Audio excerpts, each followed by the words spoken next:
What's up, people? Scotty P here. It is a beautiful Freehand Friday. The sun's going down. Got Simpsons clouds in the background, and it's just an awesome day. It's been like 80 degrees and windy as all get out, but pretty good. Pretty good. Nice day in Southern Connecticut. So for this Freehand Friday, I'm smoking my Calabrese Freehand, which is a nice, really shiny pipe. And just look at that stem. I mean, it's obscene. It's a replacement stem. It's an estate pipe. The guy obviously replaced it and did some work around here. And eventually, I'm gonna replace this stem.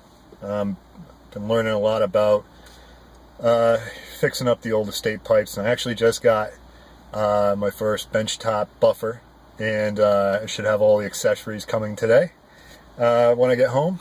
Hopefully that'll be sitting on my doorstep. So I'm excited about all that, because doing all this stuff by hand it's hard work. It's not fun. So I think I'll be able to do a lot more with that buffer. So I'm really looking forward to that. In this Freehand, this Calabrese Freehand, I am smoking some Acadian Perique.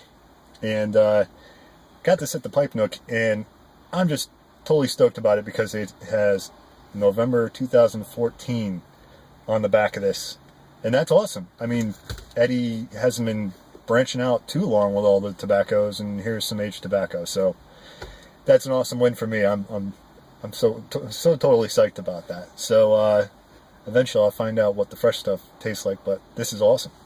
I've been smoking a lot of vapors lately.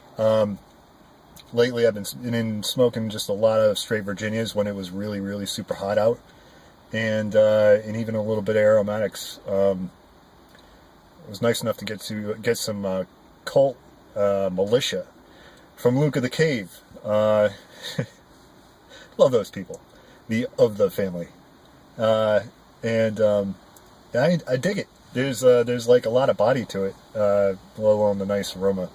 So anyway, what I wanted to tell you about, let me get the true light on this thing.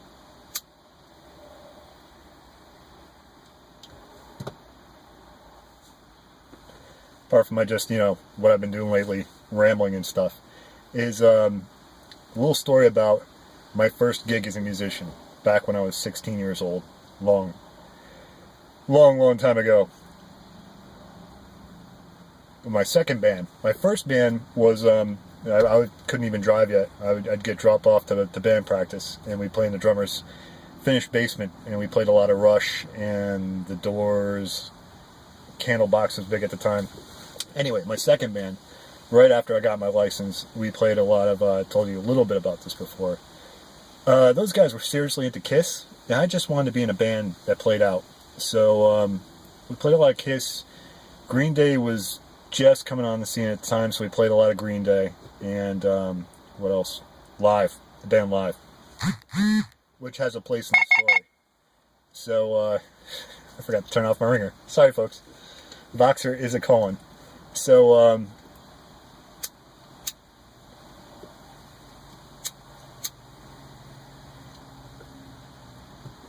we get our first gig, and it's their senior party, right? I was probably a sophomore. And they were graduating, and they went to this Catholic high school in Bristol, Connecticut. I lived in Southington. I was going to Southington High. This was the band that I told you the story where I was going down that cliff road and my throttle stuck on the car. So we've got this gig, and we're the only band playing, and it's an auditorium, like this 350-seat auditorium, which they packed, which was crazy. They actually had curtains across the stage. So here's my first gig, and I'm nervous as all heck. I've got a new effects board that I got like a week ago, and I still didn't quite know what was going on with it, but I kind of programmed some effects for the songs, hopefully in order of the songs, and that worked out okay. So they're about to draw the curtains on the show, and I never really did anything like that before, plays or anything. So the curtains open up, and I'm supposed to start our first song. And I remember I have to start the song, but I can't remember what song it is because I'm freaking out because I'm looking at 300 some odd people staring back at me, and or at least that's what it felt like. And so I turn to the rhythm guitarist and I go, dude, what's the first chord? He goes, dude, we're playing live. It's a C.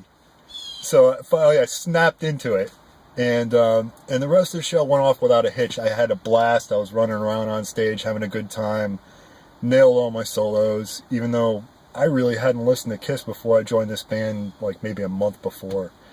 And we had a great time, and afterwards everybody went outside and they had like a fair going on with amusement park rides and, you know, pizza frites and in the whole 9 yards, cotton candy, whatever. I stayed in that auditorium for like 2 hours just playing guitar because I'd never played in such a big room before. I mean, I'd played in our church on like youth lock-ins and stuff like that, but was that after that? Anyway, church was awesome to play in. It was an old Congregationalist church that was designed like basically like an upside down boat, and that the acoustics in that room were just amazing. But this was my first time playing in such a large room, and just listening to the echo off the walls and you know, messing around with my digital delay and everything. I just had such a good time until they finally came in and were like, dude, we gotta close this down. So I packed up in my baby blue Plymouth Reliant and hit the road. But that's the story of my first gig. And when I really got going, eventually with like my bigger band, later on in college and everything, and we'd play, you know, multiple nights a week. In the beginning we didn't play, but eventually we played like 3 or 4 nights a week. Every show I'd be freaking out before the first song, and you know, finally learned to have set lists. Sit my drum set. I was the drummer in that band. I've been guitarist in a bunch of bands, blues bands, jazz bands, prog rock bands. My third band was like a Dream Theater tribute kind of band. We played a lot of Dream Theater, Rush, Primus. Our bass player can play all the Primus songs, so we had a blast doing that. And of course, I'd love to mess around with whammy bars, so why not? And a little bit of Van Halen for me, because I was huge into Van Halen. He's why I started guitar, and really, that's the story of my first gig. But you can imagine what that feels like, having to start a show and not remembering what you have to do first. I freaked out.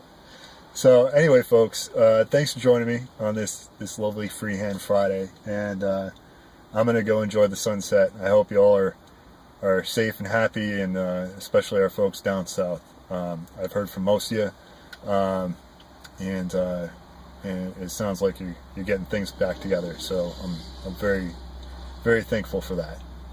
That everybody's happy and healthy, or happy enough, but healthy is more important. So anyway, folks, Scotty peace, and salute.